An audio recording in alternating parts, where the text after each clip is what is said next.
আসসালামু আলাইকুম। গণজাগরণ কণ্ঠ টিভির পক্ষ থেকে সবাইকে স্বাগতম। আপনাদের সাথে আছি আমি মোহাম্মদ শুভ। ঠাকুরগাঁয়ের বীরগঞ্জ উপজেলার টুংনিয়া শালবন এলাকায় ধানক্ষেত থেকে রাতে গলাকাটা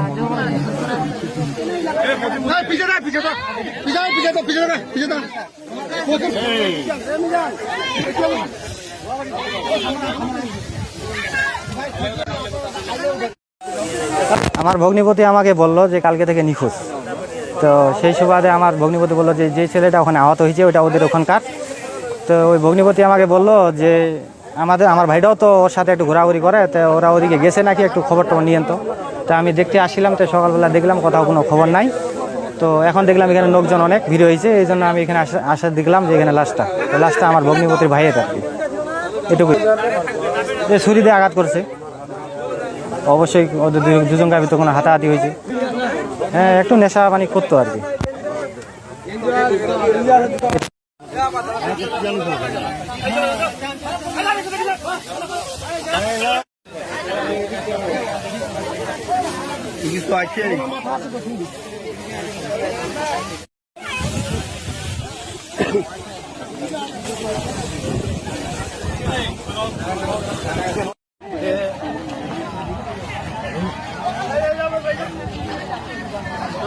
রাত 8টা-9টার দিকে ভবানীপুরে নাম লিটন, আমি দোকান করি, মুদির দোকান ভবানীপুর নতুন বাজারে।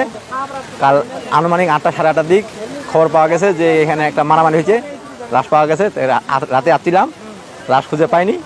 আজকে সকালে খবর পাইলাম, দোকান বন্ধ করে আসলাম, আসে দেখতেছি ধানক্ষেতে একটা লাশ পড়ে আছে।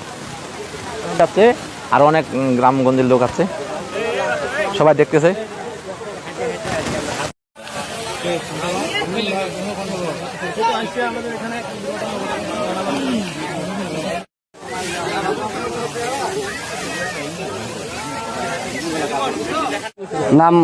আমার নাম মোহাম্মদ দুলাল, আমার ছোট ভাইয়ের নাম রাসেল।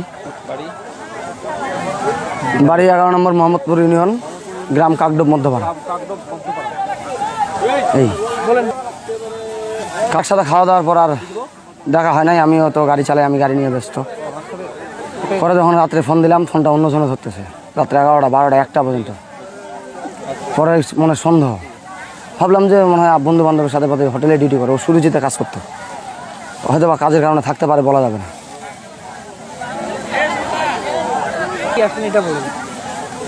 আজকে কি শুনলাম, যখন আমার সন্দেহ একটা মনের আছে না যে লোকটা খুঁজে পাওয়া যাচ্ছে না কেন, মোবাইলটা অন্যজনে ধরছে, যেই ধরছে উনি বলছে যে আমি মারা ফেলছি। আমি তাই আর কি মনে করছিলাম কালকেও, যে তুইলে পথে আর কি করতেছে, যে এমনি রাত্রে 12টা 1টা বাজে কিন্তু আমাকে ফোন দেওয়া হয়েছিল। বলছি আর কি মনে করতে, ধর এত রাতে ঘুম ভাঙাস, এই ধরনের কথা বলছি। পরে সকালবেলা আমার মনটা একটু কেমন দুর্বল হয়ে গেল, যে না তখন তো আমাকে ফোন দেওয়ার কথা। কারণ আমার ছোটো ভাইরা যেখানেই যাক না কেন, রাত্রে হলেও আমাকে ফোন দেবে, অমুক জায়গায় আছে, আমাকে নিয়ে যাবো। আমি সবখান থেকে রিসিভ করে নিয়ে আসি, যে কোনো পয়েন্ট, যে কোনো জায়গা থেকে, ঢাকাতেও কোনো হোটেল থেকে আসতে যদি রাত্রে ভয় পায় ফোন দেবে। কিন্তু এদিকে যে আসবে এটা আমার কল্পনা, বা এদিকে আমি আমার জীবনে আসি নাই। এটা হালকা ছেলে মানুষ বিড়ি সিগারেট খাইতে পারে, অন্য কিছু না, এটা আমার নলেজে নাই। কিন্তু বড় ভাই আমি, আমার সামনে কোনোদিন নেশা করার সাহস পাবে না। হ্যাঁ যাইতে পারে, বলা যাবে না, কারণ আমার সামনে তো কোনোদিন ইউজ করে নাই, বাসায় কোনোদিন আমি পাই নাই। এই বেশি করে খেলেন।